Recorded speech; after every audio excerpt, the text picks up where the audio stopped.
Olivia. Thanks so much for having me. And I'm really happy to be talking with you today and to be a part of this beautiful project. So, yeah, I live in Atlanta. We've lived there for about 9 months. I'm teaching at Emory University, and so far I'm really loving it. Uh, I actually went to high school in Atlanta, and my family is from the South, so it does feels nice to be back in the region. And certainly it's not scary. Like I've spent time in the South, and I'm not like totally confused by the culture. Um, so it's yeah, I moved around a fair bit as a kid. We lived in Mississippi, Texas, Georgia, and then I went to Oberlin as a undergrad and studied bassoon performance and comparative literature. And it was at Oberlin that I, started to learn about contemporary classical music, experimental music, and but I didn't write anything for a long time. And I found friends who were composers and dated composers and electronic musicians, but I like didn't. I had this idea for a really long time that I wasn't creative or something somehow, and that wasn't possible for me. But eventually that became kind of like irrelevant. And I just was like, okay, I got to do this. And opportunities opened up, and I learned more and more um, about all the stuff that was happening. And I was like, well, that's the kind of music I want to be making. So fuck it. And after college, I went to Chicago, and I moved there with several really good friends from Oberlin who were also musicians, um, particularly Amy Simony and Erica Dicker. And we started playing music together. And in many ways, like Amy and I formed a duo that we still have. And we kind of taught ourselves to improvise in our apartment, and we just started doing it. And my compositional practice developed in tandem with an improvised practice. And maybe, early on, improvising was more comfortable and an easier entry point into sort of making things for me than a notated compositional practice. But over the years, there's been moments when I feel like I'm doing more work as an improviser, and then moments where I'm doing more work as a composer. But they're both really important aspects of my creative practice, and I need both things in my life. And they do different things for me, I guess. And yeah, and so I spent a lot of time in Chicago. Um, I did my doctorate at Northwestern eventually. And in between those two times in Chicago, I also was in New York and in Connecticut at Wesleyan, and did some teaching in different places after grad school. And then now I'm in Atlanta. Great, yeah. Journey kind of all over the place, but that's fantastic. That's lots of great experiences. Can you tell us a little bit about how becoming a mother has influenced you and your artistic career, and how do you deal with I think we all deal with a lot of switching of the roles, like juggling family and artistic life and career and being creative and finding time to practice and all of that. So can you tell us a little bit about your feeling around that? Yeah. I mean, I wasn't somebody who always wanted to be a mom, or always wanted to have a family necessarily. Um, I think I was really focused on my career and on becoming a musician. Like that in and of itself was such an effort, and was such a labor to find my way into a creative space and a creative practice that felt good. So, and it was sustainable. And so for a long time, I remember in my 20s, I thought, God, there is no way I could have a kid. Like my creative process is so unwieldy. Like, I don't know, how could I ever do this? I could never manage it. And then at some point, things started to settle in, and I was like, oh, I don't know exactly how long it will take me to write a piece, but I kind of know that I have different phases. Like and I can block out, I can manage my time a little bit better. Um and so yeah, and I was fortunate to have a partner who um was was also game for, for trying to make a family together, and has been insanely supportive of my career and my work. And so yeah, it was not a like it was just sort of, in some ways it felt like it happened really quickly. Like one minute I was like, you never do this, and then the next minute I was like, maybe I could, and then the next minute I was a mom and I was like, oh shit. So Yeah, that was very similar to my experience too. Like I, for the longest time, I yeah. was like, no, no um way, this is not gonna happen, and and then just happened. yeah, and then i I would say that it took me a good year and a half to kind of settle in and not feel self-conscious about this new role and my new identity. And I mean, the first year or so was really disorienting and challenging, and I mean, sleep deprived and all of that stuff. And I was in grad school and trying to finish my dissertation, and I also had some really huge projects that were slated for the first year of my kid of his life. His name is Julian. And so it was really intense. And I managed. I also made a couple things in those first couple of years that I'm like, that was not that good. But whatever. That happens. Whether there's a kid, a new baby or not. Like there's times when you're like, I don't know why I did that. But other things went really well. And I was also on the job market at that time, so that was really intense. So yeah, it's been very intense. He's 4 now, and I feel like apart from the hellscape of the pandemic, like things are kind of settling in now, but it's been challenging and like a constant process of readjusting and kind of figuring out how to squeeze in composing here Yeah, and there. And you know when they're little, their schedules change so much that it's so hard to ever find a routine that you're like, okay, now as soon as I found would find a routine of like, okay, I have this time and I go and I have this childcare and the Tetris of it all, and then like as soon as you get that, then something changes. So exactly. Yeah.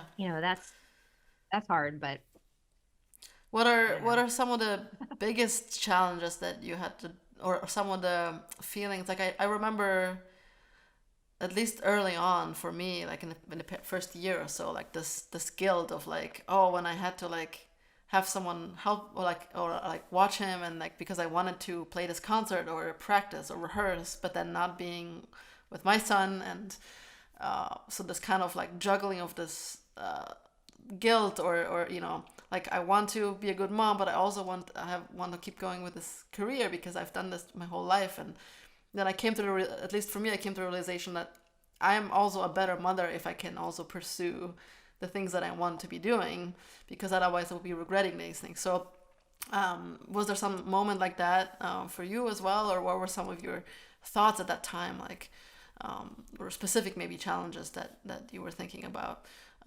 going between, or was there a moment where you're like, no, I just can't, I have to just take a break from my career and I just have to like focus on my child completely? Or was there, you know, moments like that, or how did you feel about I know it's a lot of different things, but Yeah.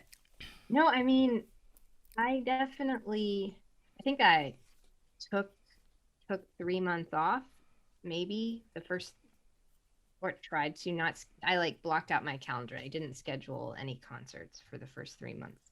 But I remember there being just like moments where I would after that, where I would go play a show, and I just felt like weird. Like I had this kind of, it was like a little bit outside the experience, and I had this like, I was looking at myself. I think I felt really self-conscious for a while as like a mom, and also like your body's doing stuff, and I was breastfeeding, and so you have to deal with all of that in really inconvenient locations and moments. And so I don't know, but I also had, you know, Natasha Deals, who's also part of your project. She had her son not too much after I had Jules, and just even knowing that there's a couple other people out there who are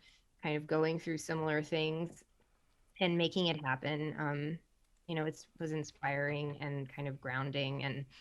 Um, and I also, I think I did a show, like pretty early on after Jules was born. I did a show with Anne LaBerge in Chicago. She was in Chicago, and I was doing a set with her and some other folks. And it was, I mean, she was someone when I met her for the first time who I was like, oh, okay, so it is possible. Like, she has a career, she makes all this amazing music, and she has a family, she has a daughter, and she's like incredible. And so, like, connecting with her in that moment was really grounding, and like she just kind of got it. Like, I could like see in her eyes when she saw me and how tired I was, because it was like 10 p.m. set, and I of course had been up all kinds of hours, and she just like got it, and I appreciated that. So I think those moments of connecting with other other moms, other parents, um, was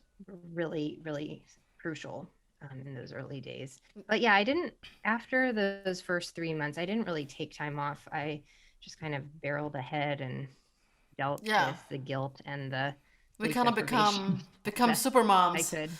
do a lot of things at the same Yeah. time, and just power through. I remember when like playing concerts, like so extremely tired, but you just are still able to do it. And like thinking in the past, like, you wanted to be well rested for the concert, and like, all these things. And then you just play a concert where you had like 3 hours of sleep or something, and you can still do it. You're just like, I can do this. Like you get these, like, as my son would say now, like superhero powers. Yeah. But I think at the same time, I don't know about you, but I've also like, I just started saying no to things that were not super important, or um and so that's been a balance too, is like how much to say yes to, how much to say no to. Because like in my 20s and 30s, most of my 30s, I was like, yes, yes, yes, I will do, yes, I want to do, yes. And I Right. think things are a little different professionally, but also with a family. And so it's like saying no, and that's a scary thing, because you don't, I don't know, hope people will ask you again. And That's the other um thing, yeah. Shifting perspectives, kind of, and selecting the things that you really want to do. Yeah, that was also a big change. And maybe another thing that maybe you can talk about briefly is just how the transformation of yourself and becoming a mother, and becoming this other you, basically, has influenced you in terms of writing music or playing or thinking about art and music, like, I don't know, like some inspirations that have come about from becoming a mother. Like some, I know, like our project was some of that, like making these field recordings. Maybe you can briefly touch on that. yeah, well, our project, kind of coalesced around this idea of finding, of like the challenges of carving space for yourself, not just to like make work or to do your work, but to actually just breathe and be a creative person who has time to think and reflect and maybe not work, because not producing is also a really valuable, significant part of being creative. And so we each recorded ourselves doing things where or moments where we weren't really doing anything, but we so these sort of these slivers of downtime or kind of personal time. And because yeah, those are really hard to schedule, and hard to like sometimes feel like you can justify doing. um and but yeah, I mean in some ways I don't feel like I'm that different. I guess I think some people, have people have really different experiences. Some people find themselves to be really different after parenthood. And I mean, yeah, I'm sure I am, but also basically my musical desires and interests are pretty much the same. I think like I find my my child's creativity and openness and playfulness super inspirational, um, and his like joy and his like resilience and all of that, very very inspiring. And but a lot of the stuff I want to do is still the same, and I don't know, in some ways. Yeah, I don't yeah, I guess that's been my experience, that like I was actually worried that like I might have a kid and then not want to make music anymore or something. You hear stories, and that was not my experience. It was like, okay, that's cool. That's part of my life, and now, but back to what I was doing, what I'd always want to be doing. So Yeah, definitely. Did you find that you had some support besides your partner as well? But were there, friends or family around that could help you with when you needed time for yourself and to be creative or to do performances? What was kind of like the support system for you in the early stages? yeah, no, that's super important. Well, was very fortunate to have um, very supportive parents, and in-laws. So when we were in Chicago in the early days when Jules was born, for example, I mean, he was 2 by the time I went on this tour, but I had a 2-week tour in France, which when I went was the longest I had been away from him. And my mother-in-law came and stayed for most of that time. And I'm sure she was very helpful, but also it was just a distraction for Jules and something new for to have his Yaya there. And so, my mom came many times when I had shorter trips, and so yeah, my parents helped out. Our parents helped out. Also, just they were always super supportive with anything they could do, or helping out with a little extra money here and there, to be honest, like for childcare, because I was working adjunct at the time, and so I basically used any income I had to pay childcare. I felt like it was just like there was no net gain. It was like any money I could earn would go to pay for childcare so that I could make work, so that I could just stay at neutral. And I had health insurance through my partner's job, fortunately, and he had a full-time job that also helped support our family. So that was a big part of it. And then I also had really supportive friends. I had a couple of friends who were musicians or not, or married to musicians, but really good friends who had kids around the same time. And so having that group of people who you could get together with, who had a kid, that you could kind of unwind for a few minutes, and even if you're not actually getting alone time, you're getting some adult time, which is so valuable too. um, Yeah. and So actually, my my I, the the semester I was pregnant with Julian, or when he was supposed to be born, or when he was born, I had gotten my first semester teaching a class at SAIC. So like they called me in the summer and they were like, "Could you teach a class in the fall?" And I was like, "Yes, this is like an awesome adjunct gig. I definitely need to take this." But I was like, "I'm going to have a son or a child in November." So right in the middle of the semester, but they were worked with me, and so, I was pleasantly surprised at how that didn't like scare them off, and that's they went great. ahead and hired me. And it wasn't that generous of leave by any means, but the timing was such that it was almost the end of the semester. I got a couple subs, and then I came back for one day, and it sort of made it work.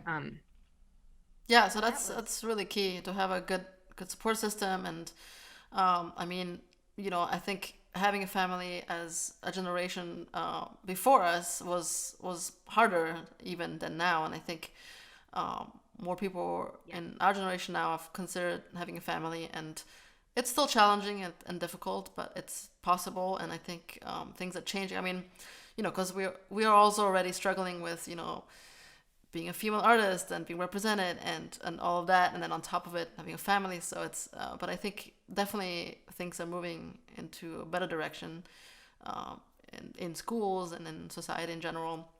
But do you have some thoughts about maybe like for someone who is just starting a career and thinking about maybe having a family but being insecure, or I don't know, do you have any words of advice or any like thoughts to like a younger generation than us?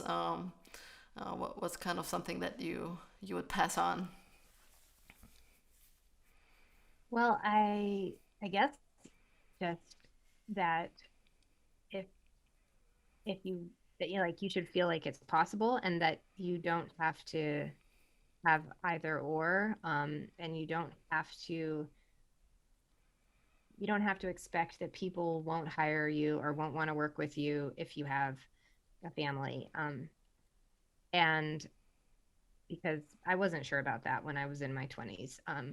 Yeah, I think And that's one of the biggest fears for I think people. it has changed Yeah, in the last 20 years. I think there's been some big tidal changes and in, it's still changing, and I think people are pushing towards that yeah. direction more. Um, but also, yeah, I mean, and I also think that, there's a lot of talk, especially if you have aspirations to be in academia, like about timing things and all of that. And I, I'm sure, I know there are people who've had bad experiences with that, with being with like hiring discrimination or something. But um, I don't know. It's impossible to time things perfectly, and so um, there is time, I think. And like my best friend when I was like in high school. I think when I was in high school, she told me, Katie, you can do everything. You just can't do it at the exact same time. And I was like, I like still think about that advice. Like, how did Caitlin at the age of 15, how did she have such wisdom? But she really did. It's So funny how you yeah, I remember don't know. certain things from the But I past like think that. seek out, ask for help and seek out, people who seek out mentorship, seek out support. There are resources out there, whether it's financial or collective childcare options. I did a little bit of that for a few months. I didn't mention this, but this was actually really significant. A woman in Chicago named Alyssa Hyde Martinez organized a group of artist moms, and we only, I guess, got together one time, but it was people working in different fields, so not necessarily music, and actually people of many different ages and different points in their careers and their motherhood lives. Um, but I met a few people through that, one of whom lived really close by and had a son who was almost exactly my son's age. And so for a few months, one spring, we traded, and she would drop her son off for a few hours and go to her studio.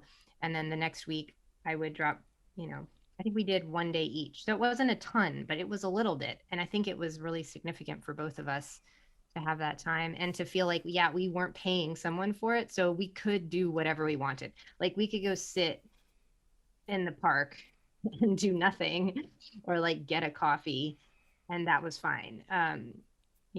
Or you could go be super productive in your studio. Like that's also cool. But Yeah, that's great. So I think, yeah, it's definitely times are changing and there are more support systems out there. There are more artist moms, collaborating and finding ways of making it work for a future generation, so that people don't really have to choose anymore. I think that's very important. Thank you so much for talking to me. I'm really excited to finishing our piece, which is really really close to being finished, and yay. it's gonna be really wonderful. And I'm excited to share it with the world and to collaborate more in the future.